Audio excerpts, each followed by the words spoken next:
السلام عليكم ورحمة الله وبركاته. الحمد لله. اللهم صل على محمد وعلى آل محمد كما صليت على إبراهيم وعلى آل إبراهيم إنك حميد مجيد. أما بعد، أعوذ بالله من الشيطان الرجيم. فلا يحزنك قولهم إنا نعلم ما يسرون وما يعلنون. أولم ير الإنسان أنا خلقناه من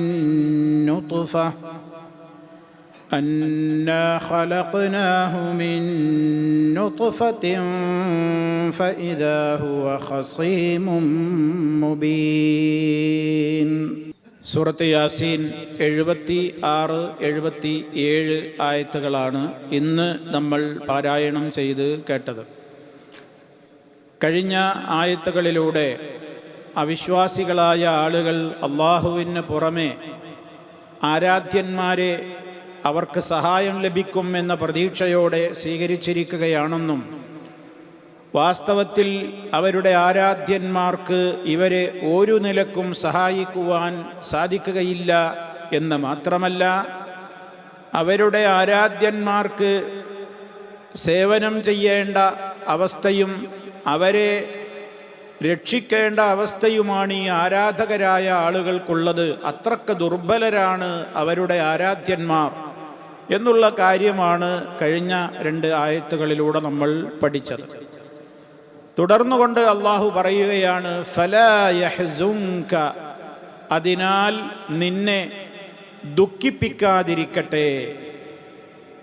ഫലാ യഹ്സുൻക, അതിനാൽ താങ്കളെ ദുഃഖിപ്പിക്കാതിരിക്കട്ടെ, താങ്കൾ ദുഃഖിക്കരുത്,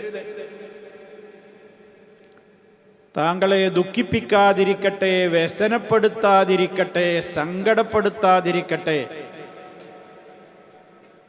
എന്ത്? ഖൗലുഹും, അവരുടെ വാക്ക്.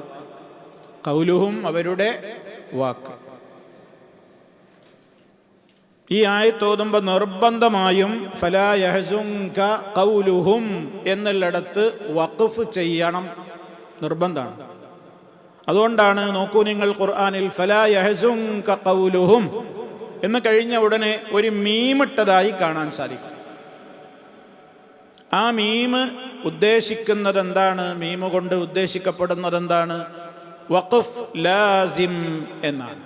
ലാസിമുൻ എന്നുള്ളതിൻ്റെ അവസാനത്തെ അക്ഷരമായ മീമാണ് അത് കൊടുത്തിട്ടുള്ളത്. ലാസിം എന്ന് പറഞ്ഞാൽ നിർബന്ധം. വഖഫ് ലാസിം, അവിടെ നിർത്തിക്കൊള്ളണം, അല്ലെങ്കിൽ അർത്ഥത്തിന് തകരാറ് വരും. കാരണം ശേഷം വരാൻ പോകുന്നത് അതാണ്. അള്ളാഹു പറയാണ്, ഇന്നാ നഅലമു, തീർച്ചയായും നാം അറിയുന്നവനാണ്. ഇന്നാ നഅലമു, തീർച്ചയായും നാം അറിയുന്നവനാണ്. അലിമ യഅലമു, അഅലമു ഞാൻ അറിയും, നഅലമു നാം അറിയും. മാ യുസിറൂന, അവർ എന്തൊന്ന് സ്വകാര്യമാക്കുന്നുണ്ടോ അത് നാം അറിയുന്നുണ്ട്. അസറ, സ്വകാര്യമാക്കി, രഹസ്യമാക്കി. അസറ, അസറ യുസിറു, യുസിറൂന, അവർ സ്വകാര്യമാക്കുന്ന ഒന്ന്. മാ യുസിറൂന, അവരെന്താണോ സ്വകാര്യമാക്കി വെച്ചിട്ടുള്ളത് അത് നാം അറിയുന്നുണ്ട്. വമാ യുഅ്ലിനൂന, അവർ പരസ്യപ്പെടുത്തുന്നതും. അഅ്ലന, പരസ്യപ്പെടുത്തി, പരസ്യമാക്കി. ഇതിൻ്റെ മുളാരിയാണ് യുഅ്ലിനു എന്നുള്ളതാണ്. പരസ്യം എന്നുള്ളതിന് എന്ത് പറയും? ഇഅ്ലാൻ. ഇഅ്ലാൻ, നോട്ടീസ്, പരസ്യം. അപ്പം അവർ രഹസ്യമാക്കുന്നതും പരസ്യമാക്കുന്നതുമൊക്കെ നാം അറിയുന്നുണ്ട്. ഇനി അവിടെ വഖഫ് ചെയ്തിട്ടില്ലെങ്കിലുള്ള കുഴപ്പം എന്താന്ന് നോക്കൂ. ഫലാ യഹ്സുൻക ഖൗലുഹും, അവരുടെ വാക്ക് നിന്നെ സങ്കടപ്പെടുത്താതിരിക്കട്ടെ. ഏത് വാക്ക്? ഇന്നാ നഅലമു മാ യുസിറൂന വമാ യുഅ്ലിനൂൻ. അവർ രഹസ്യമാക്കുന്നതും പരസ്യമാക്കുന്നതുമൊക്കെ നാം അറിയുന്നുണ്ട് എന്ന വാക്ക് നിന്നെ സങ്കടപ്പെടുത്താതിരിക്കട്ടെ എന്നായി അപ്പർത്ഥം. അപ്പം എന്തായി? അള്ളാഹിനെ പറ്റി നല്ല കാര്യം പറയുമ്പോഴും സമ്മതിച്ചു കൊടുക്കണില്ല, അവിടെ നബിക്ക് സങ്കടം ഉണ്ടാവുന്നു. അങ്ങനെ വരാൻ പാടില്ലല്ലോ. അപ്പം അതുകൊണ്ടാണ് ഇവിടെ വഖഫ് എന്താണ്? ലാസിം. ഫലാ യഹ്സുൻക ഖൗലുഹും. ആ ഖൗൽ എന്താണെന്ന് നമുക്ക് തഫ്സീർ ചെയ്യാണ്ട്. എന്താണ് അവരുടെ വാക്ക്? നബിയെ സങ്കടപ്പെടുത്തുന്ന, നബിയെ ദുഃഖിപ്പിക്കുന്ന, നബിയെ വേദനിപ്പിക്കുന്ന ആ വാക്കുകൾ ഏതായിരുന്നു എന്ന് നമുക്ക് വേറെ പറയാണ്ട്. അത് ഈ വാക്കല്ല. ഇന്നാ നഅലമു മാ യുസിറൂന വമാ യുഅ്ലിനൂൻ അല്ലാഹ് എന്നിട്ട് അതിനെക്കുറിച്ച് റബ്ബിന്റെ മറുപടിയാണ്. ഇനി നോക്കുക. ഫലാ യഹ്സുൻക, ആകയാൽ നബിയെ താങ്കളെ ദുഃഖിപ്പിക്കാതിരിക്കട്ടെ. ഹസന എന്ന് പറഞ്ഞാൽ എന്താണ്? ദുഃഖിപ്പിച്ചു എന്നൊക്കെ വരും. ഫലാ യഹ്സുൻക ഖൗലുഹും, അവരുടെ വാക്ക്. അവരുടെ വാക്ക് എന്ന് പറഞ്ഞാൽ അതിൻ്റെ ഉദ്ദേശം അവർ നടത്തുന്ന ആരോപണങ്ങളാണ്. നബി സല്ലല്ലാഹു അലൈഹി വസല്ലമിനെ കുറിച്ചുള്ള അവരുടെ ഖൗല് എന്ന് പറഞ്ഞാൽ അവരുടെ ത്വഅ്നുകളാണ്. ത്വഅ്ന് എന്ന് പറഞ്ഞാൽ എന്താ? ദുരാരോപണങ്ങൾ. അള്ളാഹുവിൻ്റെ വിഷയത്തിൽ അവരൊരുപാട് കുത്തുവാക്കുകൾ പറഞ്ഞിട്ടുണ്ട്.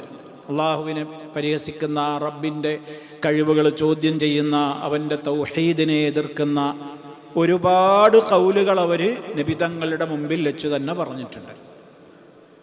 ഇപ്പോൾ ഉദാഹരണം, നബി സല്ലല്ലാഹു അലൈഹി വസല്ലമ വളരെ ഗൗരവത്തോടെ സമൂഹത്തോട് പഠിപ്പിച്ച കാര്യം എന്താണ്? മറ്റ് അമ്പിയാക്കളൊക്കെ പഠിപ്പിച്ചതുപോലെ ലാ ഇലാഹ ഇല്ലല്ലാഹ് എന്നാണ്. അതിനെയും അവരെതിർത്തു. ഇന്നഹും കാനൂ ഇദാ ഖീല ലഹും ലാ ഇലാഹ ഇല്ലല്ലാഹ് യസ്തക്ബിറൂൻ. അവർക്ക് ഭയങ്കര കിബറായിരുന്നു അത് കേൾക്കുമ്പോൾ. മാത്രല്ല അവർ ചോദിക്കുകയും ചെയ്തു നബി തങ്ങളോട്, അജഅലൽ ആലിഹത ഇലാഹം വാഹിദ ഇന്ന ഹാദാ ലശൈഉൻ യുറാദ്. അജഅലൽ ആലിഹത ഇലാഹം വാഹിദ, നമ്മൾ ഈ വിളിച്ച് പ്രാർത്ഥിച്ച് ആരാധിച്ചു കൊണ്ടിരിക്കുന്ന ഈ ഇലാഹുകളെയൊക്കെ കൂടി മുഹമ്മദ് ഒറ്റ ദൈവമാക്കിയോ? എല്ലാ ഇലാഹുകളെയും കൂടി മാറ്റിയിട്ട് ഒറ്റ ഇലാഹാക്കിയോ? ഇത് ഒരിക്കലും അംഗീകരിക്കാവതല്ല. ഇത് വലിയ പുതുമയും ആശ്ചര്യമൊക്കെ ഉള്ളൊരു സംഗതിയാണത്. അതുകൊണ്ട് അതെന്തായാലും അംഗീകരിക്കാൻ പറ്റൂല. ഇപ്പം റബ്ബിൻ്റെ കാര്യത്തിൽ ഒരുപാട് അള്ളാഹുവിൻ്റെ ഉലൂഹിയത്തിൽ, റുബൂബിയത്തിൽ അവർക്ക് തർക്കമൊന്നുമില്ല. റുബൂബിയത്തിൻ്റെ കാര്യത്തിൽ അവരും അംഗീകരിക്കുന്നുണ്ട്. അവരെ പടച്ചത്, ആകാശഭൂമികൾ സൃഷ്ടിച്ചത്, മഴ വർഷിപ്പിക്കുന്നത്, ജീവിപ്പിക്കുന്നത്, മരിപ്പിക്കുന്നത്, എല്ലാ കഴിവുകളുടെയും ഉടമ, കണ്ണിൻ്റെ ഉടമ, കാതിൻ്റെ ഉടമ, എല്ലാത്തിൻ്റെയും ഉടമ ഒക്കെ അള്ളയാണ് എന്ന് അവരെന്ത് ചെയ്യുന്നുണ്ട്? അംഗീകരിക്കുന്നുണ്ട്. മാത്രമല്ല അവർ വിളിച്ചു പ്രാർത്ഥിച്ച് ആരാധിച്ചു കൊണ്ടിരിക്കുന്ന അവരുടേതായ മഹാന്മാരെന്ന് പറയുന്ന ആളുകൾക്ക് കിട്ടിയ കഴിവുകൾ പോലും ആര് കൊടുത്തതാണെന്ന് അവരും പറയുന്നത്? അള്ള കൊടുത്തതാണ്. അള്ള കൊടുക്കാത്തൊരു കഴിവ് അവർക്കുണ്ട് എന്ന് അവരും വിശ്വസിച്ചിട്ടില്ല. അതിനുള്ള തെളിവാണ് അവർ നടത്തിയിരുന്ന തൽബിയത്ത്. മുശ്രിക്കുകൾ തൽബിയത്ത് ചൊല്ലിയിരുന്നു. നമ്മൾ ഹജ്ജ് ഉംറക്കൊക്കെ പോകുമ്പോൾ തൽബിയത്ത് ചൊല്ലുന്നില്ലേ? നമ്മളെന്താ ചൊല്ലുക? ലബ്ബൈക് അല്ലാഹുമ്മ ലബ്ബൈക് ലബ്ബൈക ലാ ശരീക ലക ലബ്ബൈക് ഇന്നൽ ഹംദ വന്നിഅമത ലക വൽ മുൽക്ക് ലാ ശരീക ലക്. ഇതാണ് മുസ്ലിമീങ്ങളുടെ തൽബിയത്ത്. പക്ഷേ അബൂജഹിൽ അടക്കമുള്ള അറേബ്യൻ മുശ്രിക്കുകളും തുടക്കം ഉഷാറായിരുന്നു. ലബ്ബൈക് അല്ലാഹുമ്മ ലബ്ബൈക് ലബ്ബൈക ലാ ശരീക ലക. അതുവരെ ഓക്കെയാണ്. അപ്പം നബിതങ്ങൾ അത് കേൾക്കുമ്പോൾ പറയും കദിൻ കദിൻ, അത് മതി, അവിടെ നിർത്തിക്കോ, ഇനി കൂടുതൽ പറയല്ലേ, ഇനി അതിൻ്റെ അപ്പുറങ്ങൾ പറയരുത്, ഇപ്പം പറഞ്ഞത് കറക്റ്റാണ്, ഇനി നിങ്ങൾ അതിന് തെറ്റിപ്പോകല്ലേ എന്നിങ്ങനെ വിളിച്ചു പറയും. പക്ഷെ ഉടനെ പറയും അവർ ഇല്ലാ ശരീകൻ ഹുവ ലക, ഒരു പങ്കാളി നിനക്കുണ്ട് അല്ലാഹ്. അപ്പോഴും അള്ളഹാനോടാ പറയണത്. ബൈക്ക എന്ന് പറഞ്ഞാൽ ആരെയാ? നിനക്ക് അള്ളഹാനോടല്ലേ. അപ്പൊ അള്ളാഹുവിന് ഒരു പങ്കാളിയുണ്ട്. ആ പങ്കാളി സ്വയം കഴിവുണ്ടോ? ഹുവ ലക, ആ പങ്കാളി നിന്റേതാണ്. തംലികുഹു, ആ പങ്കാളിയെ ഉടമപ്പെടുത്തുന്ന ഉടമ നീയാണ്. നിന്റെ അടിമയാണ്. വമാ മലക്ക, അവിടെ രണ്ടർത്ഥമുണ്ട്. ആ പങ്കാളി എന്തെങ്കിലും ഉടമപ്പെടുത്തിയിട്ടുണ്ടെങ്കിൽ അതിൻ്റെയും ഉടമ ആരാണ്? നീയാണ്. ആ പങ്കാളിയുടെ ഉടമയും നീയാണ്. പങ്കാളിക്ക് വല്ല കഴിവുണ്ടെങ്കിൽ അതും നീ കൊടുത്തതാണെന്ന് ഒരു മായന. അതല്ലെങ്കിൽ രണ്ടാമത്തെ മായന എന്താണ്? തംലിക്കുഹു, ആ പങ്കാളിയെ നീയാണ് ഉടമപ്പെടുത്തിയിട്ടുള്ളത്. വമാ മലക്ക, ആ പങ്കാളിക്ക് ഒരു കഴിവും ഇല്ല. രണ്ടായാലും ക്രിസ്റ്റൽ ക്ലിയറാണ്. എന്തിനാ അത് പറയണത് അറിയോ? നമ്മളെ നാട്ടിലുള്ള ആളുകൾ ഈ അള്ളാഹു അല്ലാത്തവരെ വിളിച്ചു പ്രാർത്ഥിക്കുമ്പോഴൊക്കെ അവർക്കുള്ള ഏക ന്യായം എന്താ? ഒന്നും ശിർക്കല്ല. ഉമ്പർത്ത തങ്ങളെ കാക്കണേ, ബദരീങ്ങളെ രക്ഷിക്കണേ, മുഹീദ്ദീൻ ഷെയ്ഖേ കാക്കണേ, മടവൂരെ കാക്കണേ എന്നൊക്കെ പറയുമ്പോൾ അങ്ങനെ ചെയ്യല്ലേ, അള്ള പൊറുക്കാത്ത പാപമാണത്, ശിർക്കായി പോകും എന്ന് പറഞ്ഞു കൊടുത്താൽ അവർ തിരിച്ചു പറയുന്നൊരു മറുപടിയുണ്ട്. ഞങ്ങൾ ഈ വിളിച്ചു പ്രാർത്ഥിച്ചു കൊണ്ടിരിക്കുന്ന, സഹായം തേടിക്കൊണ്ടിരിക്കുന്ന ഈ മഹാന്മാർക്കൊന്നും സ്വന്തം കഴിവുണ്ടെന്ന് ഞങ്ങൾ വിശ്വസിക്കുന്നില്ല. അവർക്കുള്ള കഴിവുകളൊക്കെ അള്ള കൊടുത്തതാണെന്നാണ് ഞങ്ങൾ വിശ്വസിക്കുന്നത്. അതുകൊണ്ട് അങ്ങനെ വിശ്വസിക്കുന്നിടത്തോളം അവരെ വിളിച്ച് തേടിയാൽ അതെന്താവില്ല? ശിർക്കാവില്ല. ഇത് ഒരിക്കലും ഇസ്ലാമിൽ അംഗീകരിച്ചു കൊടുക്കാൻ പറ്റൂല. അല്ലാഹു തആല അവൻ്റെ മാത്രം കഴിവുകൾ ഒരു ശക്തിക്കും എന്ത് ചെയ്തിട്ടില്ല? വിട്ടുകൊടുത്തിട്ടില്ല, തീരെഴുതി കൊടുത്തിട്ടില്ല. അപ്പോൾ അവിടെ തന്നെ പോയി അവരുടെ കാര്യം. മാത്രമല്ല, അവർ പറയുന്നതാണ് ശരിയെങ്കിൽ അറേബ്യൻ മുശ്രിക്കുകളുടെ ഈ തൽബിയത്തിന് എന്ത് മറുപടി പറയും? അറേബ്യൻ മുശ്രിക്കല്ല എന്ന് പറയേണ്ടി വരും. കാരണം എന്താ? അവരും പറയണത് എന്താ? അല്ലാഹുവേ, നിനക്കൊരു പങ്കാളിയില്ല എന്ന് ആദ്യം പറഞ്ഞു. ലബ്ബൈക അല്ലാഹുമ്മ ലബ്ബൈക ലബ്ബൈക ലാ ശരീക ലക. പക്ഷെ പിന്നെ പറയണ ഇല്ല ശരീക്കൻ. അപ്പൊ മൗലവിമാർ വരട്ടെ ശരീക്ക് പങ്കാളി എന്നല്ല പറയണത്. ബാക്കി കേൾക്കിൻ. ഹുവ ലക തംലികുഹു വമാ മലക. ക്ലിയർ അല്ലേ? അപ്പൊ അതുകൊണ്ട് സഹോദരങ്ങളെ, ശിർക്ക് മഹാപാപമാണ്. അതാണ് അവരിൽ നിന്ന് ഉണ്ടായിത്തീർന്നിട്ടുള്ള അവരുടെ പ്രവർത്തനങ്ങൾ.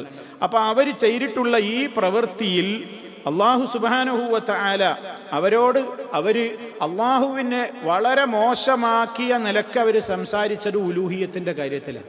ലാ ഇലാഹ ഇല്ലല്ലാഹ് എന്ന് പറഞ്ഞാൽ അംഗീകരിച്ചു തരൂല. അത് വേറെയുണ്ട്. കാരണം അള്ളാഹ് എന്ന് പറഞ്ഞാൽ വലിയ ഒരു രാജതുല്യ പദവി.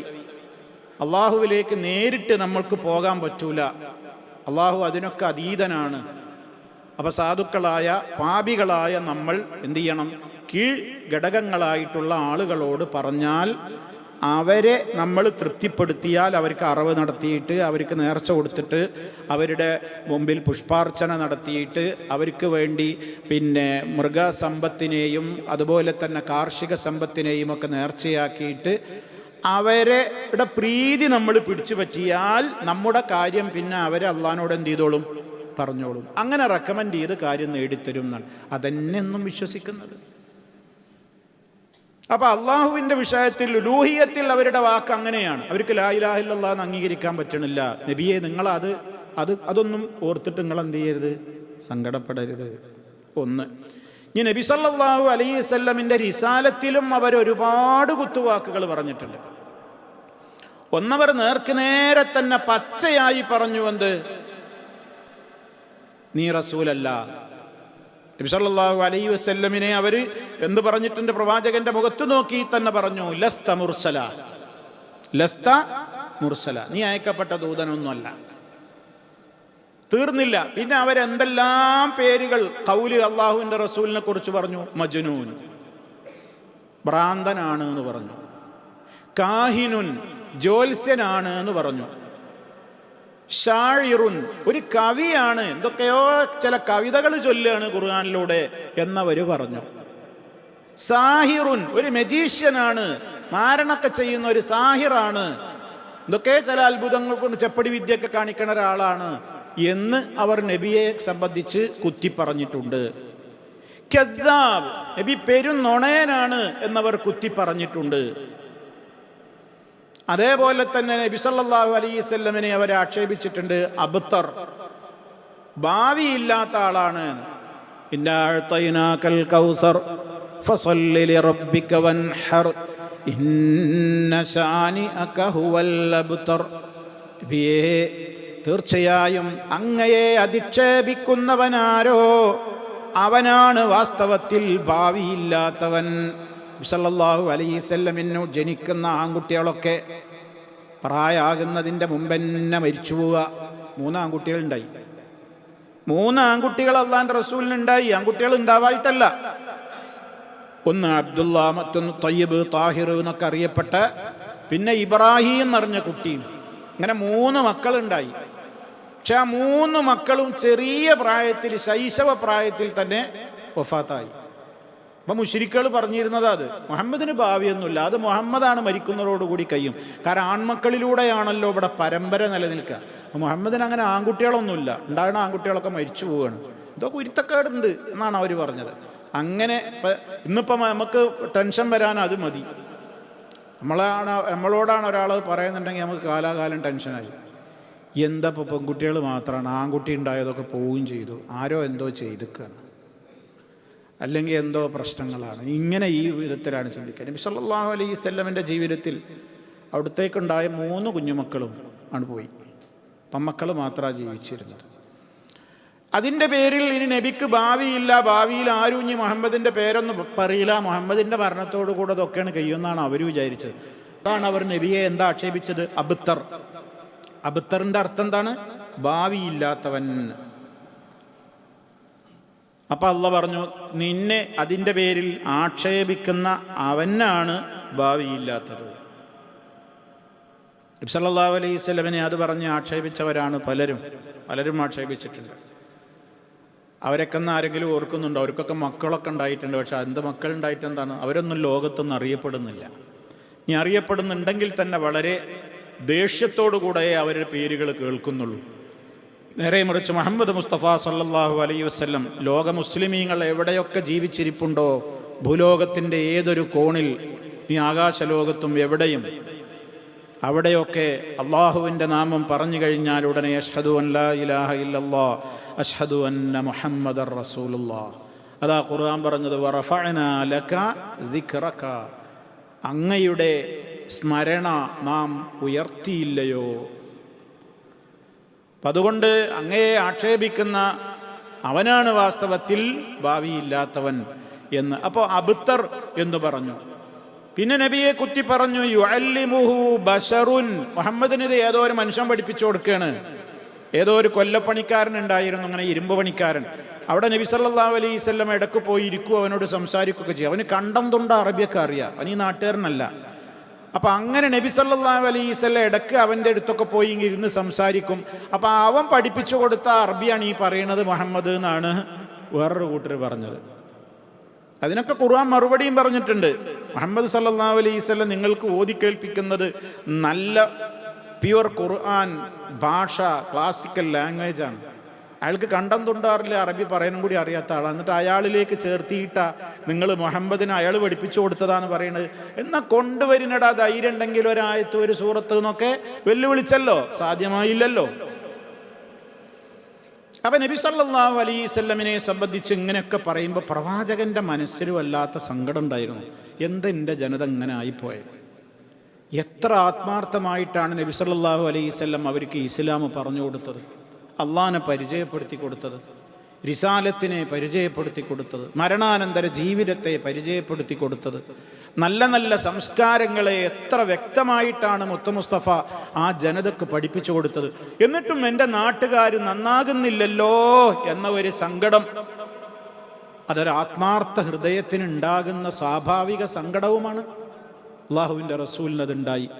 ഈ സ്ഥലത്ത് മാത്രമൊന്നുമല്ല, പരിശുദ്ധ ഖുർആൻ പല സ്ഥലങ്ങളിൽ ഈ വിഷയം പറഞ്ഞുകൊണ്ട് നബി സല്ലല്ലാഹു അലൈഹി വസല്ലമിനെ സമാധാനിപ്പിക്കുന്നതായി നമുക്ക് കാണാൻ സാധിക്കും. നമ്മൾ പാരായണം ചെയ്യുന്ന സൂറത്തുൽ കഹ്ഫിൽ അല്ലാഹു തആല പറയുന്നില്ലേ, ലഅല്ലക ബാഖിഉൻ നഫ്സക, ലഅല്ലക ബാഖിഉൻ നഫ്സക, നബിയേ താങ്കൾ താങ്കളുടെ മനസ്സിനെ തന്നെ ഇല്ലാതെയാക്കുമോ, നിങ്ങൾ വല്ലാതെ സങ്കടപ്പെടുന്നുണ്ടല്ലേ, അവർ വിശ്വസിക്കാത്തതിൽ അസഫാ, നിങ്ങൾ വല്ലാതെ ദുഃഖം പേറുന്നുണ്ടല്ലേ നബിയേ. അങ്ങനെ നിങ്ങൾ ദുഃഖം പേറണ്ട നബിയേ, അങ്ങനെ നിങ്ങൾ വിഷമിക്കണ്ട. ലഅല്ലക ബാഖിഉൻ നഫ്സക അല്ലാ യകൂനൂ മുഅ്മിനീൻ. വേറൊരു സ്ഥലത്തും പറയുന്നു, താങ്കളുടെ മനസ്സിനെ താങ്കൾ വല്ലാതെ വിഷമിപ്പിക്കുന്നുണ്ട് അവർ മുഅ്മിനീങ്ങളായി തീരാത്തതിൻ്റെ പേരിൽ. ഇനിയും കാണാം അല്ലാഹു തആല പറയുന്നുണ്ട്, വലാ തഹ്സൻ അലൈഹിം വലാ തകു ഫീ ദൈഖിൻ മിമ്മാ യംകുറൂൻ. നബിയേ, അവരുടെ കാര്യമോർത്ത് നിങ്ങൾ സങ്കടപ്പെടണ്ട, നിങ്ങൾ ദുഃഖിക്കരുത്. അവരുടെ കുതന്ത്രങ്ങൾ ഓർത്തിട്ട് നിങ്ങളുടെ മനസ്സ് വല്ലാതെ ടെൻഷൻ ആവരുത് നബിയേ. വിശുദ്ധ ഖുർആനിൽ നബിയെ ആശ്വസിപ്പിച്ചുകൊണ്ട് എത്രയെത്ര സ്ഥലത്താ പറയുന്നത് എന്നറിയോ?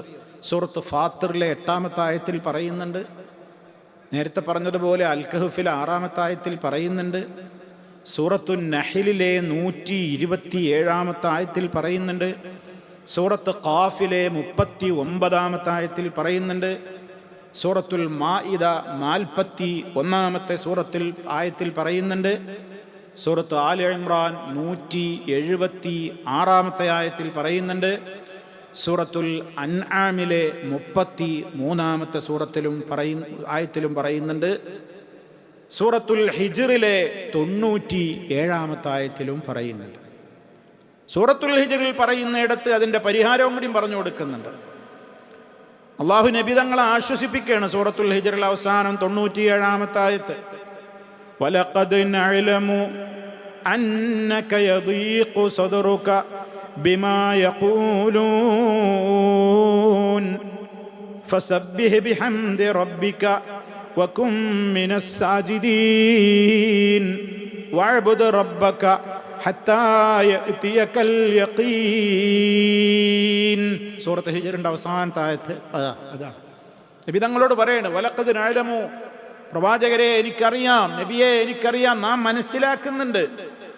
നബി തങ്ങളോട് പറയാണ്, നാം മനസ്സിലാക്കുന്നുണ്ട്, അന്നക, തീർച്ചയായും താങ്കൾ, യദീഖു സദ്റുക, നിങ്ങളുടെ നെഞ്ച് വല്ലാതെ തിങ്ങുന്നുണ്ട് നബിയേ. കണ്ടോ ആ പ്രയോഗം? ചങ്ക് തിങ്ങ, നെഞ്ച് തിങ്ങ. ലാഖ യലീഖു എന്ന് പറഞ്ഞ തിങ്ങ. യലീഖു സദ്റുക, അങ്ങയുടെ നെഞ്ച് വല്ലാതെ തിങ്ങുന്നുണ്ട് നബിയേ. എന്തോർത്തിട്ട്? ബിമാ യഖൂലൂന, ഇവർ നിങ്ങളെക്കുറിച്ചും ഇസ്ലാമിനെ കുറിച്ചും അള്ളാഹുവിനെ കുറിച്ചും ഒക്കെ പറഞ്ഞുകൊണ്ടിരിക്കുന്ന ആരോപണങ്ങൾ കേട്ടിട്ട്, പരിഹാസങ്ങൾ കേട്ടിട്ട്, കുറ്റപ്പെടുത്തലുകൾ കേട്ടിട്ട്, അവരുടെ ധിക്കാരം കണ്ടിട്ട് വല്ലാതെ താങ്കളുടെ മനസ്സ് തിങ്ങുന്നുണ്ട്, വേദനിക്കുന്നുണ്ട് എന്ന് നാം അറിയുന്നുണ്ട് നബിയെ.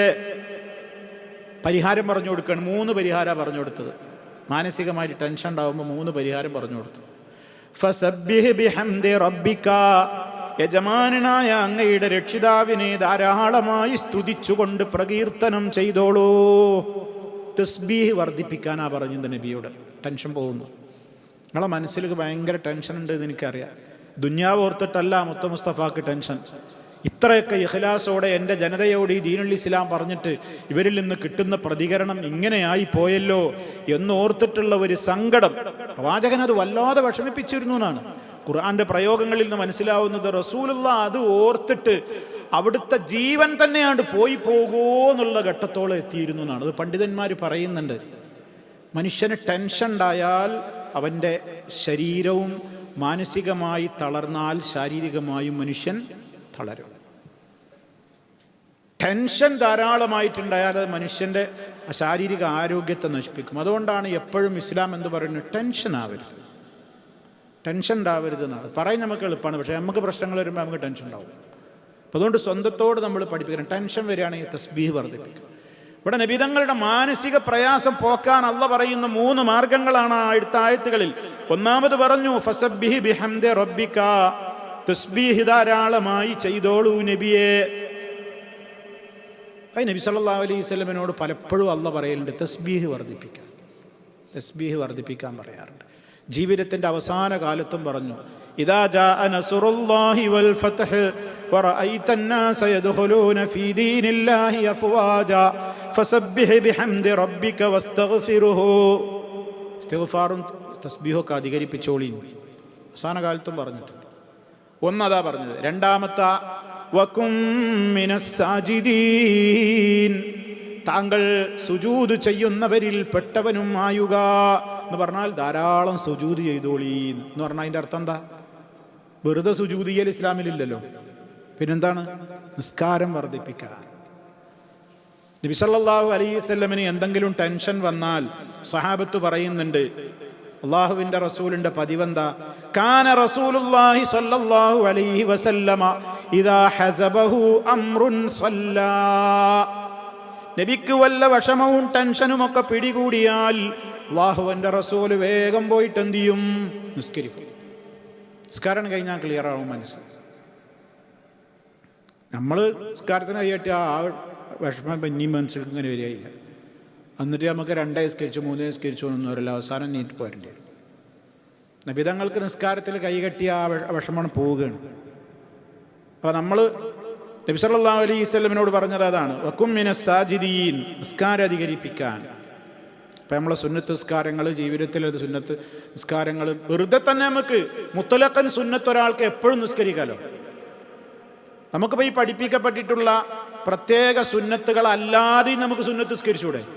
ഒരാൾക്ക് സമയമുണ്ട്, സൗകര്യമുണ്ട്, രാത്രിയാകട്ടെ പകലാവട്ടെ, ഒരാൾക്ക് ഉളു എടുത്തിട്ട് തോന്നുകയാണ് ഞാൻ ഇപ്പോൾ ഒരു 25 റക്അത്താണ്, ഒരു 20 റക്അത്താണ് നിസ്കരിക്കണം, ഈ രണ്ട് അങ്ങനെ നിസ്കരിക്കാം, ഒരു പ്രശ്നമല്ല.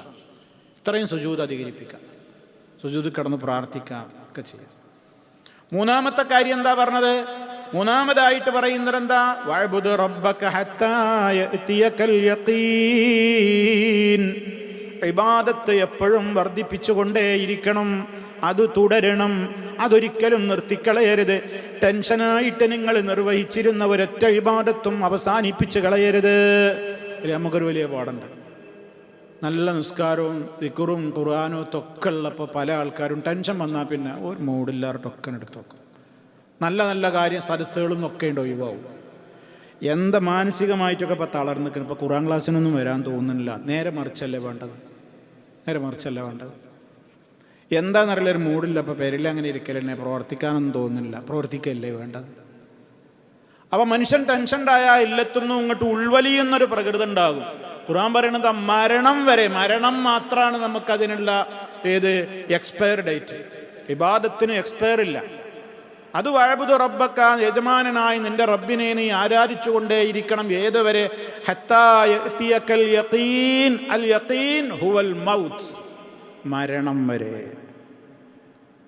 അപ്പം നബി സല്ലല്ലാഹു അലൈഹി വസല്ലമിനെ അവർ പറഞ്ഞിരുന്ന ഒരുപാട് ദുരാരോപണങ്ങൾ, ഇതൊക്കെ കേട്ടിട്ട് നബി സല്ലല്ലാഹു അലൈഹി വസല്ലമിൻ്റെ മനസ്സ് ഭയങ്കര ടെൻഷനായിരുന്നു.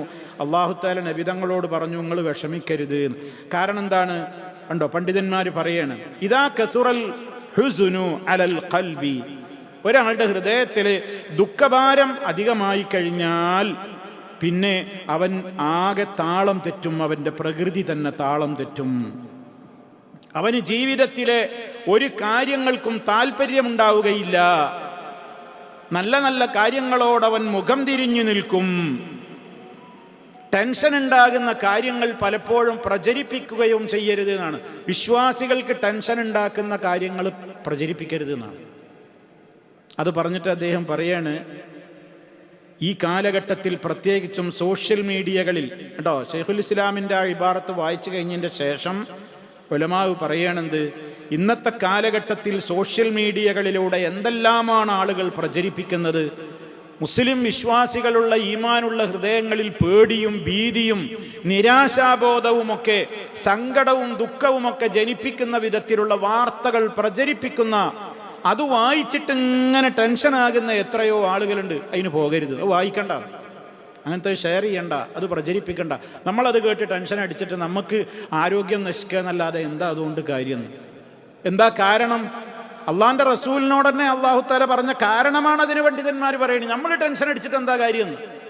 അതാണ് ഫലാ യഹ്സുൻക ഖൗലുഹും, അവരുടെ വാക്കുകൾ നിന്നെ സങ്കടപ്പെടുത്താതിരിക്കട്ടെ. എന്തേ കാരണം അള്ളാഹ് അങ്ങനെ സങ്കടപ്പെടുത്തരുതെന്ന് പറയുന്നത് എന്തിനാ? നിങ്ങൾ സങ്കടപ്പെട്ടിട്ട് ഒരു പ്രയോജനമില്ല. നമ്മൾ ആരോഗ്യം പോകുന്നല്ലാതെ നമ്മൾ ടെൻഷൻ അടിച്ചിട്ട് എന്തെങ്കിലും കാര്യമുണ്ടോ? ടെൻഷൻ അടിച്ചിട്ട് ഇവിടെ ആ കാര്യം ഇല്ലാതാവോ? നമ്മളെല്ലാവരും കൂടി പേടിച്ച് ടെൻഷൻ അടിച്ച് ഇങ്ങനെ ഇരുന്നു ഒരു കാര്യം ഓർത്തിട്ട് ആ സംഗതി ഇവിടുന്നാണ് ഇല്ലാതാവോ? മറിച്ച് അള്ളാഹിനോട് പറയാ, അള്ളാഹ് ഞങ്ങൾ ഇന്ന വിഷമത്തിലുണ്ട്, ഇജ്ജ് സഹായിക്കണം, നിന്റെ കാവലുണ്ടാകണം, നിന്റെ രക്ഷ ഉണ്ടാവണം. അതാ ഇവിടെ നബി തങ്ങളോട് പറയുന്നത്, ഫലാ യഹ്സുൻക ഖൗലുഹും, അവരുടെ വാക്കോർത്തിട്ട് നിങ്ങൾ സങ്കടപ്പെടരുത്, നിങ്ങളാരെ ദുഃഖിപ്പിക്കരുത്. എന്തേ കാരണം? ഇന്നാ നഅലമു, അതാ കാരണം. അല്ലാഹു പറയുന്നു, നാം അറിയുന്നുണ്ട്, മാ യുസിറൂന, അവരെന്തൊക്കെയാണ് സ്വകാര്യമാക്കി വെക്കുന്നതെന്ന്, വമാ യുഅ്ലിനൂന, അവരെന്തൊക്കെയാണ് പരസ്യപ്പെടുത്തുന്നതെന്നും. അവരുടെ രഹസ്യ പരസ്യ നീക്കങ്ങളും അവരുടെ ചെറുതും വലുതുമായ സർവകാര്യങ്ങളും അവരുടെ കുതന്ത്രങ്ങളും അവരുടേതായ ഒളി അജണ്ടകളും അവർ ഒരുക്കുന്ന പ്ലാനുകളും പദ്ധതികളുമൊക്കെ നാം അറിയാതെ അവരെ കൊണ്ട് പറ്റൂലല്ലോ. അതൊക്കെ നമ്മൾ നന്നായി അറിയുന്നുണ്ട്. അതൊക്കെ വേണ്ടിടത്ത് വേണ്ട പോലെ ഞാൻ ഇടപെട്ടുകൊള്ളും, നിങ്ങൾ ടെൻഷൻ ആവണ്ട. മനസ്സിലായോ? എത്ര നല്ല ആശ്വാസമുള്ള വാക്കാണ്. ഇന്നും നമ്മൾ മുസ്ലിമീങ്ങൾ അങ്ങനെയാണ് ഇങ്ങനെയാണ് എന്നൊക്കെ പറഞ്ഞിട്ട് നമ്മളിങ്ങനെ ഷെയർ ചെയ്തിട്ട് ബേജാറ് കൂട്ടുകയാണ്. അങ്ങനെ ബേജാറ് നമ്മളോട് ചെയ്യാൻ പറഞ്ഞാൽ നമ്മൾ ചെയ്യുക, ബാക്കി ഇങ്ങനെ വരുന്നുണ്ട് വിചാരിച്ചിട്ട് പേടിച്ചിട്ട് ടെൻഷനായിട്ടിരുന്ന് എല്ലാ കുട്ടന മുസ്ലിമീങ്ങളെ അവിടെ കൊല്ലണതും ഇവിടെ കത്തിക്കണതും ഒക്കെ അങ്ങനെ നമ്മളെന്തിനാണ് ഷെയർ ചെയ്യണം? ഇത് വായിക്കുന്നൊരു മുസ്ലിമിൻ്റെ മനസ്സിൽ സന്തോഷം ഉണ്ടാവുമോ, സങ്കടം ഉണ്ടാവുമോ, ദുഃഖം ഉണ്ടാവുമോ, ആശ്വാസം ഉണ്ടാവുമോ? ഇത്ര ന്യൂസുകൾ വായിക്കുമ്പോൾ എന്താ ഉണ്ടാവുക? ടെൻഷനാവും. അവന് ടെൻഷനാവും. ടെൻഷനാവുമ്പോൾ പിന്നെ അവൻ്റെ ആരോഗ്യം നശിക്കും. അങ്ങനെ ആരോഗ്യം നശിച്ച് ടെൻഷനായതുകൊണ്ട് ആ സംഗതി ഇവിടെ അല്ലാതാവോ? ഒരു വേള ഒരു പക്ഷേ അത് ചിലപ്പോൾ ദുഷ്പ്രചരണം പോലും ആയിരിക്കാം, എല്ലാം ഒന്നും സംഭവിച്ചതും ആവൂല. അപ്പം നമ്മൾ എന്ത് ചെയ്യും? അത്തരം കാര്യങ്ങൾ പണ്ഡിതന്മാർ പറയണ്, അത്തരം വാർത്തകളൊക്കെ പ്രസിദ്ധീകരിക്കുന്ന പത്രകോളങ്ങളിലേക്ക് നോക്കുമ്പോൾ പോലും നോക്കൂ നിങ്ങൾ, അവർ പറയണ് പലപ്പോഴും ഹെഡിങ് വായിച്ചാണ് വിട്ടളാണ്, അത് വായിക്കാൻ പോകണ്ട. എന്താവുണ്ട് കാര്യം? നേരെ മറിച്ച് മാനസികമായിട്ട് നമുക്ക് വിഷമമുണ്ടോ? അള്ളാഹുവിനോട് പറയാം. അതല്ലേ നബി സല്ലല്ലാഹു അലൈഹി വസല്ലമ ഒരു സദസ്സിൽ, ഏതൊരു സദസ്സെന്നാണ് പിരീണീന് മുമ്പ് അള്ളാഹുവിൻ്റെ റസൂൽ ചോദിച്ചതല്ലേ, വലാ തജഅലി ദുനിയാ അക്ബറ ഹമ്മിനാ വലാ മബ്ലഗ ഇൽമിനാ വലാ തുസല്ലിത് അലൈനാ മല്ലാ യർഹമുനാ. ഞങ്ങളോട് കരുണ ചെയ്യാത്തവരെ ഞങ്ങളുടെ അധികാരികളാക്കിയിട്ട് നീ അധികാരം കൊടുക്കരുതേ. എത്ര പ്രാർത്ഥനകളുണ്ട്. അപ്പം നമ്മൾ അള്ളാഹുവിൽ തവക്കുലാക്കുക, അള്ളാഹ് നോക്കിക്കോളൂ. അത് അള്ളാഹ് ഓഫർ ഏറ്റതാണേ, അത് അള്ളാഹ് വെറുതെ പറയല്ല. ഇന്നാ നഅലമു മാ യുസിറൂന വമാ യുഅ്ലിനൂന, അവരെന്തെല്ലാം സ്വകാര്യമാക്കി വെക്കുന്നുണ്ടോ, അവരെന്തെല്ലാം പരസ്യമായി ചെയ്യുന്നുണ്ടോ, അതൊക്കെ നമ്മൾ അറിയുന്നുണ്ട്. നമ്മൾ ദുന്യാവിലും അവരോട് ഇടപെട്ടോളും, ഇനി ആഖിറത്തിൽ അതിൻ്റെ തക്കതായ കഠിന ശിക്ഷക്കും അവരെ നാം എന്ത് ചെയ്യും? വിധേയമാക്കിക്കോളും. നിങ്ങൾ അതിന് ടെൻഷനാവണ്ട, നിങ്ങളോട് പറഞ്ഞു പണിയെടുത്തോ. ഇതാണ് എത്രയും ആശ്വാസത്തിൻ്റെ വാചകം. ഇനി അടുത്ത ആയത്ത്, അവലം യറൽ ഇൻസാൻ അന്നാ ഖലഖനാഹു മിൻ നുത്ഫ ഫഇദാ ഹുവ ഖസീമും മുബീൻ. അവലം യറൽ ഇൻസാനു, മനുഷ്യൻ അറിയുന്നില്ലേ? മനുഷ്യൻ അറിയുന്നില്ലേ? യറ എന്ന് പറഞ്ഞാൽ കാണുന്നില്ലേ എന്നാണ്. റആ യറ, ഇവിടെ കാണുക എന്ന് പറഞ്ഞാൽ അവൻ മനസ്സിലാക്കുന്നില്ലേ എന്നാണ്. അവലം യറൽ ഇൻസാൻ, മനുഷ്യൻ കാണുന്നില്ലേ, മനുഷ്യൻ മനസ്സിലാക്കുന്നില്ലേ? എന്ത്? അന്നാ ഖലഖനാഹു, തീർച്ചയായും നാം അവനെ സൃഷ്ടിച്ചിട്ടുള്ളത്. അന്നാ, തീർച്ചയായും നാം, ഖലഖ്നാ, നാം സൃഷ്ടിച്ചിരിക്കുന്നു, ഹു, അവനെ. എന്തിൽ നിന്ന്? മിൻ നുത്ഫത്തിൻ, ഒരു ചെറിയ ഇന്ദ്രിയത്തുള്ളിയിൽ നിന്ന്. ഒരു ചെറുതുള്ളി ഇന്ദ്രിയത്തിൽ നിന്നാണ് നാം അവനെ സൃഷ്ടിച്ചിട്ടുള്ളത്. നുത്ഫ, മിൻ നുത്ഫത്തിൻ.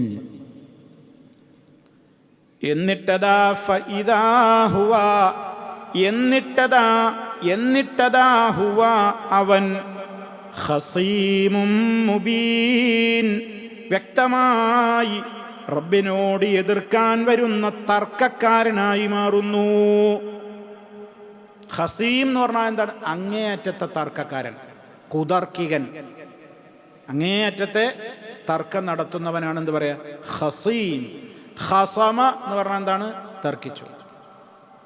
ഖസീം എന്ന് പറഞ്ഞാൽ അശദ്ദുൽ ഖുസൂമ, അങ്ങേയറ്റത്തെ തർക്കം നടത്തുന്ന കുതർക്കികൻ. മുബീൻ, വ്യക്തമായ നിലയ്ക്ക് ബാത്തിലിന് വേണ്ടി തർക്കിക്കുകയാണ് ഇവൻ. വലിയ അഹങ്കാരമാണ് ഈ മനുഷ്യൻ കാണിക്കുന്നത്.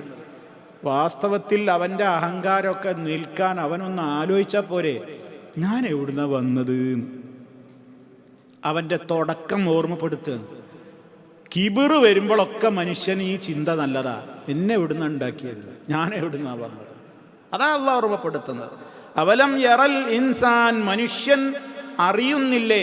അവിടെ അൽ ഇൻസാൻ എന്ന് പറഞ്ഞിടത്ത് ചില പ്രത്യേക മനുഷ്യനെ സംബന്ധിച്ചാണോ അതോ പൊതുവിലുള്ള ആൾക്കാരോടുള്ള പ്രയോഗമാണോ എന്നതിൽ ഖുർആൻ വ്യാഖ്യാതാക്കൾക്കിടയിൽ രണ്ടഭിപ്രായമുണ്ട്. അഭിപ്രായം ഉണ്ടാകാൻ കാരണം, ഇവിടെ അൽ ഇൻസാൻ എന്ന് പറഞ്ഞത് ഇവിടെ അറിയപ്പെട്ട ചില ആളുകളെ ഉദ്ദേശിച്ചുകൊണ്ടാണ് അള്ളാഹു അത് പറഞ്ഞത് എന്നാണ് ഒരു ഭാഗം വ്യാഖ്യാതാക്കൾ പറയുന്നത്. കാരണം നബി സല്ലല്ലാഹു അലൈഹി വസല്ലമിനെ ഏറ്റവും കൂടുതൽ പരിഹസിക്കാനും കുത്തിപ്പറയാനും തർക്കം നടത്താനും ഒക്കെ തയ്യാറായിരുന്ന 2-3 ആളുകളുണ്ടായിരുന്നു. ഒന്ന് ഉബയ്യ് ഇബ്നു ഖലഫ്, മറ്റൊന്ന് ആസ് ഇബ്നു വാഇൽ, മൂന്നാമത്തത് അംർ ഇബ്നു ഹിഷാം അഥവാ അബൂജഹൽ. അബൂജഹലിൻ്റെ പേരെന്താണ്? അംർ ഇബ്നു ഹിഷാമാണ്. റസൂലുള്ള കൊടുത്ത അബൂജഹൽ. ഈ 3 ആളുകൾ ഇതിൽ ടോപ്പ് ലീഡർമാരായിരുന്നു. നബി തങ്ങളെ എന്ത് രൂപത്തിലുള്ള അവസരം കിട്ടുകയാണെങ്കിലും കുത്തിവാക്ക് പറയുക, നുണ പറയുക, ചീത്ത പറയുക, അധിക്ഷേപിക്കുക, ആക്രമിക്കാൻ നോക്കുക, അതിന് ആൾക്കാരെ ഏർപ്പാട് ചെയ്യുക, ഈ 2-3 സാധനങ്ങൾക്ക് തന്നെ ഇരുന്ന് പണി. അതുകൊണ്ട് അവരോടാണ് ഈ ചോദ്യം. അവനിക്കറിയില്ലേ ഇവരിത്ര വലിയ കിബിറ് കാണിക്കണം എന്താ? ഇവൻ അറിയില്ലേ? ഈ മനുഷ്യൻ അറിയില്ലേ? എന്തെങ്കിലും ഉബയ്യ് ഇബ്നു ഖലഫിന് അറിയില്ലേ അവൻ്റെ ഉത്ഭവം എന്തെന്ന? അല്ലെങ്കിൽ ആസ് ഇബ്നു വായിലിന് അറിയില്ലേ അവൻ്റെ ഉത്ഭവം എന്തെന്ന? അബൂജഹലിന് അറിയില്ലേ അവൻ്റെ ഉത്ഭവം എന്തിൽ നിന്നാ? എന്താ ഇവർക്ക് ഇത്ര കിബിറ് കാണിക്കാൻ മാത്രം യോഗ്യതയുള്ളത്? ഇനി അതല്ല, മറ്റൊരു വിഭാഗം മുഫസ്സിരീങ്ങൾ പറഞ്ഞാൽ എന്താണ്? അത് വിഷയം അവരെ സംബന്ധിച്ച് ആയിരുന്നാലും ഇത് ഈ ചോദ്യം എല്ലാ മനുഷ്യരോടുമാണ്. സർവ മനുഷ്യർക്കും അറിഞ്ഞൂടെ? എല്ലാ മനുഷ്യർക്കും ബാധകാണ് ഈ അൽ ഇൻസാൻ. എല്ലാവരോടും കൂടിയാണ് ചോദിക്കണത്. മനുഷ്യൻ അറിഞ്ഞൂടെ? നമ്മളോടും ചോദിക്കണം, എല്ലാവർക്കും ചോദിക്കണം. എന്താടോ നിനക്ക് അഹങ്കരിക്കാൻ വകുപ്പുള്ളത്? നീ ആരെയാ ചോദ്യം ചെയ്യുന്നത്? അള്ളാനെ ചോദ്യം ചെയ്യാൻ, റസൂലുള്ളാഹിനെ ചോദ്യം ചെയ്യാൻ, റബ്ബിൻ്റെ നിയമങ്ങളെ ചോദ്യം ചെയ്യാനൊക്കെ നീ ആരടാ? നീ എവിടുന്നടോ വന്നത്? ആരായിരുന്നടോ നീ? അവലം യറൽ ഇൻസാൻ, മനുഷ്യന് അവൻ അറിയുന്നില്ലേ? ഈ ഉബയ്യ് ഇബ്നു ഖലഫ് എന്നൊക്കെ പറഞ്ഞോൻ അള്ളാഹിൻ്റെ റസൂലിനെ എപ്പോഴും പറയുന്ന, റസൂലുള്ളാഹിനെ അങ്ങനെ കാണുമ്പോഴൊക്കെ കൊല്ലും ഞാൻ നിന്നെ എന്നിങ്ങനെ ഇടക്കിടക്ക് പറയും. അത്ര ദേഷ്യം. ഒരിക്കൽ മക്കത്തെന്ന് പറഞ്ഞിട്ടുണ്ട്, എൻ്റെ അടുക്കലേ 2-3 പറ, നമ്മളെ നാട്ടിലെ പ്രയോഗം അനുസരിച്ച് 2-3 പറ തീറ്റ കൊടുത്തുണ്ടാക്കണ കുതിരണ്ട് എൻ്റെ അടുത്ത്. ആ കുതിരൻ്റെ അവിടേക്കൊന്നും എൻ്റെ ഒരു കുതിര എത്തൂല. അങ്ങനത്തെ കുതിരപ്പുറത്ത് ഇരുന്നും കൊണ്ട് ഞാൻ നിന്നെ കൊല്ലും. അന്ന് നബി സല്ലല്ലാഹു അലൈഹി വസല്ലം അവനോടൊരു വാക്ക് പറഞ്ഞിട്ടുണ്ടായിരുന്നു, ലാ ബൽ അഖ്തുലുക, നിന്നെ ഞാനാണ് കൊല്ലുക.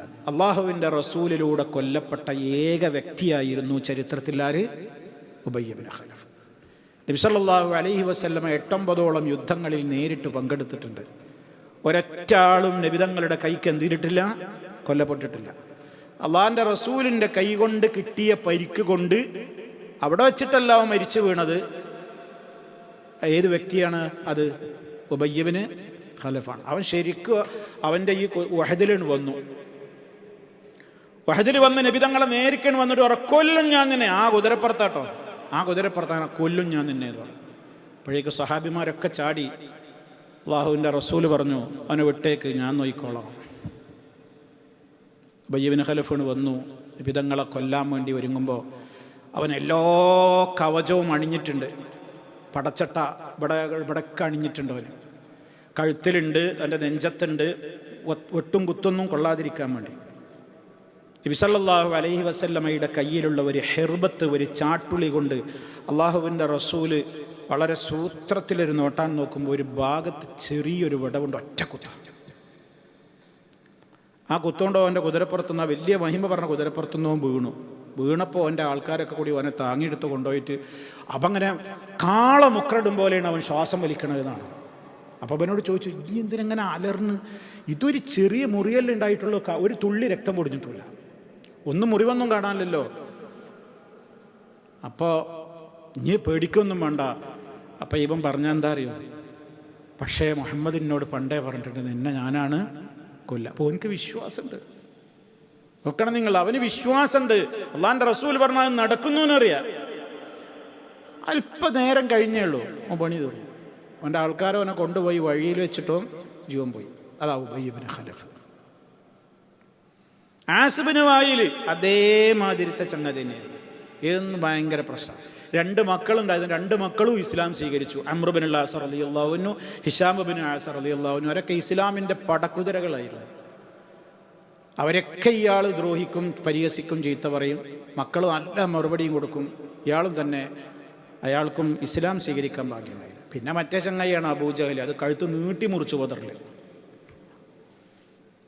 മനസ്സിലാക്കണം. അപ്പോൾ പറഞ്ഞു വരുന്നത് എന്താണ്? നബി സല്ലല്ലാഹു അലൈഹി വസല്ലമിനെ ആക്ഷേപിച്ച ഇത്തരത്തിലുള്ള ആളുകൾ അടങ്ങുന്ന ഇനി ലോകത്ത് വരാനിരിക്കുന്ന ഏതൊക്കെ പരിഹസിക്കുന്ന ധിക്കാരികളുണ്ടോ അവർക്കൊക്കെ അറിഞ്ഞൂടെ? അതാ നമ്മൾ മനസ്സിലാക്കേണ്ടത്. എന്താടോ നിനക്ക് കിബർ നരിക്കാൻ അധികാരമുള്ളത്? അന്നാ ഖലഖനാഹു, തീർച്ചയായും മനുഷ്യനെ നാം സൃഷ്ടിച്ചിട്ടുള്ളത് മിൻ നുത്ഫത്തിൻ, ഒരു ബീജത്തുള്ളിയിൽ നിന്നാണ്.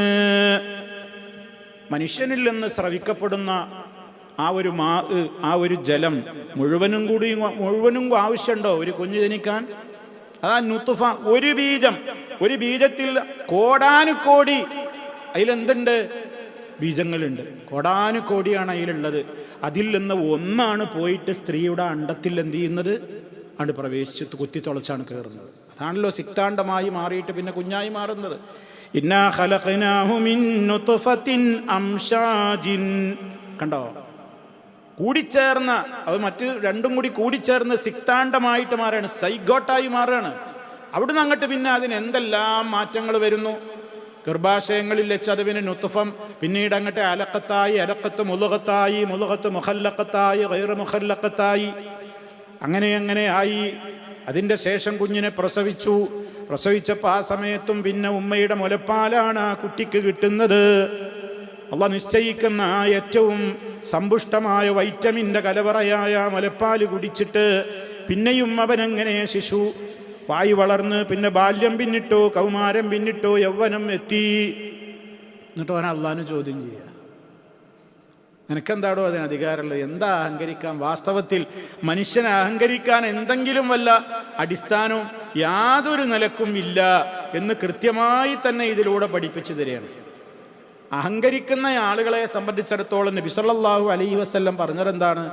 നാളെ പരലോകത്ത് ഇത്തരത്തിലുള്ള അഹങ്കാരികൾ ഖിയാമത്ത് നാളിൽ ഉറുമ്പുകൾക്ക് സമാനമായ നിലക്കുള്ള രൂപാന്തരപ്പെടുത്തും എന്നാണ്. അവരെന്നിട്ട് ആളുകളൊക്കെ ചവിട്ടി അരക്കുന്ന രൂപത്തിലായിരിക്കും കാഫിറുകൾ നാളെ പരലോകത്ത് ഹാജരാക്കപ്പെടുകയാണ്. അത്രക്കും അവർ നിസ്സാരാക്കും. നരകത്തിയിൽ കിടുമ്പോഴേക്കോ ഓരോരുത്തൻ്റെ പല്ല് മാത്രം ഉഹദ് മലയോളം ഉണ്ടാവുന്നതാണ്. എന്ന് പറഞ്ഞാൽ അത്ര വലിയ തടിമാടനാക്കി മാറ്റുകയും ചെയ്യും, ശിക്ഷയുടെ കാഠിന്യം ആസ്വദിപ്പിക്കുവാൻ വേണ്ടി. അപ്പം അതാണ് കിബർ. ഇസ്ലാം എല്ലാവരോടും വിരോധിച്ചതാണ് കിബർ. വാസ്തവത്തിൽ നമുക്ക് ആലോചിച്ച് നോക്കിയാൽ തന്നെ അറിയാം നമുക്കെന്താ ഇപ്പം കിബർ നടിക്കാൻ അവകാശമുള്ളത്? എന്താ ഇപ്പം നമ്മുടെ അവസ്ഥ? എന്തിൻ്റെയെങ്കിലും പേരിൽ മനുഷ്യന് കിബർ നടിക്കാൻ വാസ്തവത്തിൽ യോഗ്യതയുണ്ടോ? ഒരിക്കൽ മാലിക് ബിൻ ദീനാർ റഹ്മഹുല്ല അവരുടെ സമീപത്തുകൂടി ഒരല്പം നല്ല വസ്ത്രമൊക്കെ ധരിച്ചിട്ട് ഒരഹങ്കാരത്തിൻ്റെ നടത്തം നടന്നപ്പോൾ അദ്ദേഹത്തോട് ചോദിച്ചു, ഇത് അള്ളാഹു വെറുക്കുന്ന നടത്തമാണ് എന്ന് താങ്കൾക്കറിയില്ലയോ? അപ്പം ഇയാൾ കുറച്ച് രാജപദവിയൊക്കെ ഉള്ള ഒരാളാണ്. അപ്പം അയാൾ തിരിച്ച് ഇദ്ദേഹത്തോട് ചോദിച്ചു, അമാ താരിഫുനി, നിങ്ങൾക്ക് എന്നെ മനസ്സിലായിട്ടില്ലല്ലേ? ഞാനിങ്ങനെയൊക്കെ നടക്കാൻ യോഗ്യനാണ് എന്നാണ് ആ പറഞ്ഞതിൻ്റെ ആ ചോദ്യത്തിൻ്റെ അർത്ഥം. നിങ്ങൾക്ക് എന്നെ മനസ്സിലായിട്ടില്ല അല്ലേ? അപ്പം മാലിക് ബിൻ ദീനാർ അദ്ദേഹത്തിന് പഠിപ്പിച്ചു കൊടുത്തൊരു വാചകമുണ്ട്, ബല, അതെ, നിങ്ങളെനിക്ക് മനസ്സിലായി. നിങ്ങൾ ആരാന്ന് ഞാൻ പറഞ്ഞു തരട്ടെ. അവ്വലുക നുത്ഫത്തുൻ മദിറ, നിങ്ങളുടെ തുടക്കം എന്ന് പറയുന്നത് മ്ലേച്ഛമായ ഒരു ബീജമായിരുന്നു. നിങ്ങൾ ആർക്കും അറപ്പോടുകൂടെയാണ് മനുഷ്യൻ ബീജത്തെ കാണുന്നത്. ശുക്ലന്മാരും അറപ്പോട് കൂടെയാണല്ലോ വസ്ത്രത്തിലും ശരീരത്തിലും കൈ കഴുകൂലേ. ഒരറപ്പ് തോന്നുന്ന, വെറുപ്പ് തോന്നുന്ന ഒരു ബീജമായിരുന്നു നിങ്ങളുടെ തുടക്കം. വആഖിറുക ജീഫത്തുൻ ഖദിറാ. ഇനി അവസാനം നിങ്ങൾ മരിച്ചാലോ നിങ്ങൾ എന്തായി മാറുന്നു? കുറച്ചെങ്ങാനും ഭൂമിയിലൊന്ന് വെച്ചോക്കണം, കുറച്ച് മണിക്കൂർ കൂടുതൽ വെച്ചാൽ മതി, നാറിയിട്ട് എടുക്കൂല. മനുഷ്യൻ്റെ ബോഡിക്ക് കിട്ടുന്ന അത്ര നാറ്റം ഒരു വസ്തു നശിച്ചാലും ഉണ്ടാവില്ല എന്നാണ്. മനുഷ്യൻ ചീഞ്ഞാലുണ്ടാകുന്ന മണത്തെ പോലെ വേറൊരു മണം ഉണ്ടാവില്ല. അത്ര കടുത്ത ദുർഗന്ധാണ്. നമ്മളാണ്ട് ജീവനാണ് പോയ. തുടക്കം എന്താ? തുടക്കം ഈ ഒരു നുത്തുഫയാ. നിന്റെ ഒടുക്കെന്താ? നീ ദുർഗന്ധം വമിക്കുന്ന ഒരു മൃതശരീരമായിട്ടാണ് നീ മാറാൻ പോകുന്നത്. ഞാൻ എൻ്റെ ഇടയ്ക്കുള്ള കാലം ഉണ്ടല്ലോ, നീ എന്തു ഏറ്റിയും കൊണ്ടാണ് നടക്കണത്? തഹ്മീരുൽ അദറ, കാട്ടം ഏറ്റിയിട്ടാച്ച് നടക്കണത്. എൻ്റെ പള്ളയും കുടലൊക്കെ ഒന്ന് പുറത്തൊക്കെ ഇട്ടോക്കണ്ടേ? നാറിയിട്ട് ഇവിടെ നിൽക്കുമോ? അതിലുള്ള മലവും മൂത്രവും ചരവും ചോരയും എല്ലാം കൂടി ആയിട്ട് അത് വഹിച്ചിട്ട് ഇപ്പം ഇങ്ങനെ കുപ്പായത്തിൽ പൊതിഞ്ഞിങ്ങനെ നടക്കുമ്പോൾ ഒരു കുഴപ്പമില്ല. ഇതൊന്നും ഇങ്ങോട്ട് പൊട്ടിയോക്കണ്ടേ? ഒരു മനുഷ്യൻ ഇവിടെ നിൽക്കുമോ? ഇതല്ല ഇപ്പം എന്നെ മനസ്സിലായിട്ടില്ല എന്ന് ചോദിച്ചപ്പോൾ പറഞ്ഞു കൊടുത്താ നിങ്ങളെനിക്കറിയാം, നിങ്ങളെ തുടക്കം ഇങ്ങനെയാണ്, നിങ്ങൾ ഒടുക്കം ഇങ്ങനെയാണ്, ഇപ്പം നിങ്ങളിങ്ങനെയാണ്. ഇതാണ് കേട്ടപ്പോൾ ഫൻകസറ, എന്താ പറയണ്ടത്, ആവിയായിപ്പോയി എന്ന് പറയാം നമ്മളെ മലയാളത്തിൽ. ഭയങ്കര ടെൻഷനായി അദ്ദേഹത്തിന്. ഉടനെ അദ്ദേഹത്തോട് വളരെ കൈപിടിച്ചിട്ട് പറഞ്ഞു, തൗബയുടെ സ്വരത്തിൽ പറഞ്ഞു,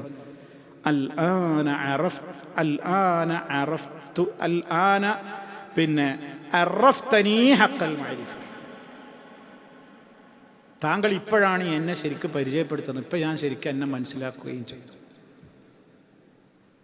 അദ്ദേഹത്തിൻ്റെ ആ ഹാവഭാവമൊക്കെ അദ്ദേഹം ഒഴിവാക്കിയതാണ്. ഇതാണ് മനുഷ്യനോട്. ഒരു കവി ചോദിക്കുന്നുണ്ട്, യാ മുൽഹിറൽ കിബിരി യഅജബൻ ബിസൂറതിഹി ഉൻദുർ ഖലാഅക ഇന്നന്നത്ന തസ്രീബു.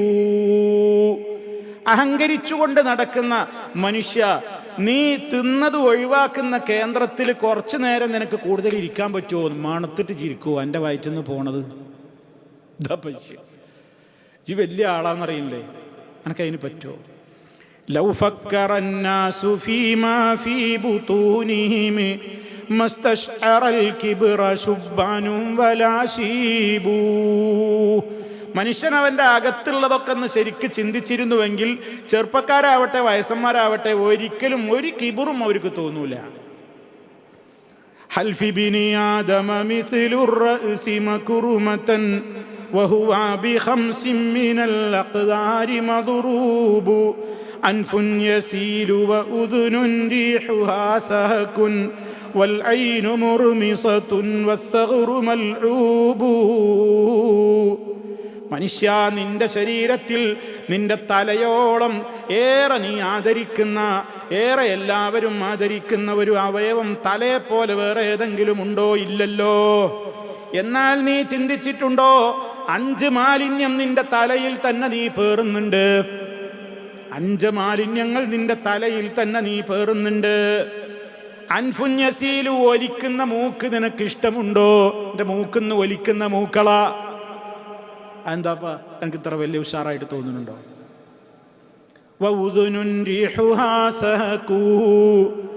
നിന്റെ കാതിൽ നിന്ന് വരുന്ന ദുർഗന്ധം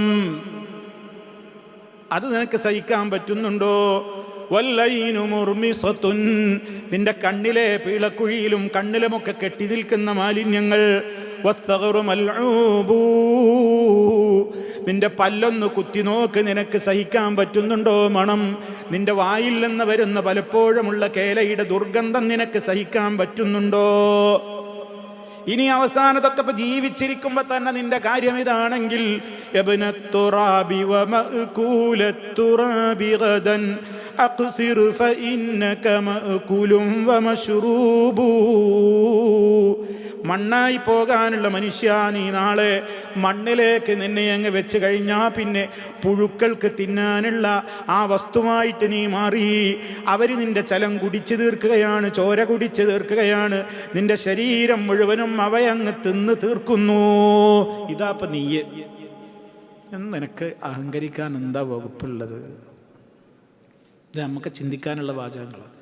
റഹ്മാനായ റബ്ബിന്റെ ചോദ്യമാണത്. അവലം യറൽ ഇൻസാനു അന്നാ ഖലഖനാഹു മിൻ നുത്ഫത്തിൻ, ഇതല്ലേ അവൻ്റെ അവസ്ഥ? എന്നിട്ട് ഫൈദാ ഹുവ, എന്നിട്ട് അവൻ ഇപ്പോ ഫഇദാ എന്നിട്ടതാ അവൻ ഹുവ ഖസീമുൻ മുബീൻ വ്യക്തമായ തർക്കം നടത്തുന്നവനായി മാറിയിരിക്കുന്നു. തർക്കിക്കുകയാണ് അവൻ.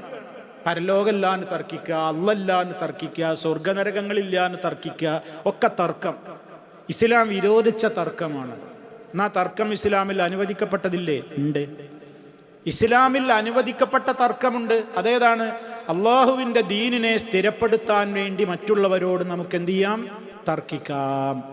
അത് വിശുദ്ധ ഖുർആൻ അംഗീകരിച്ചതാണ്, തിരുസുന്നത്ത് അംഗീകരിച്ചതാണ്, ലോക മുസ്ലിമീങ്ങൾ അംഗീകരിച്ചതാണ്. ഒരുപാട് പഴച്ച കക്ഷികളോട് തർക്കം നടത്തിയിട്ടുണ്ട് നമ്മുടെ മുൻഗാമികൾ ഇസ്ലാമിനെ പരിചയപ്പെടുത്താൻ വേണ്ടി. അത് തർക്കിക്കാം. അതേ അവസരത്തിൽ അള്ളാഹുവിനെ എതിർക്കുന്ന രൂപത്തിലുള്ള തർക്കമാവട്ടെ, അത് ഹറാമായ തർക്കമാണ്. അതാണ് കുതർക്കം.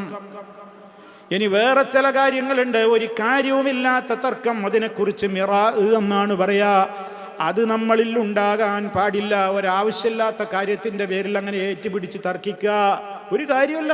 വെറുതെ അങ്ങനെ തർക്കിക്കുക. ഒരാളങ്ങനെ പറഞ്ഞു, അയാൾ പറഞ്ഞു നേരെ എതിര് ഞാൻ പറയാ, അങ്ങനെ മറ്റോ എതിര് പറയാം. അങ്ങനെ ഉണ്ടല്ലോ ചിലപ്പോൾ റൂമുകളിലൊക്കെ ഓരോ തർക്കം. എന്തായാലും ഒന്നുമില്ല, വെറുതെ അങ്ങനെ തർക്കിക്കുക. തർക്കിച്ചിട്ട് ഞാൻ അങ്ങോട്ട് ഓവറാവും, ഞാൻ പറഞ്ഞ് മറ്റോ അംഗീകരിച്ചിട്ടില്ലെങ്കിൽ പിന്നെ എൻ്റെ പേരിൽ ഭയങ്കര ബഹളമൊക്കെ ഉണ്ടാവും. ആ തർക്കമോ ഇസ്ലാം എന്ത് ചെയ്തതാണ്?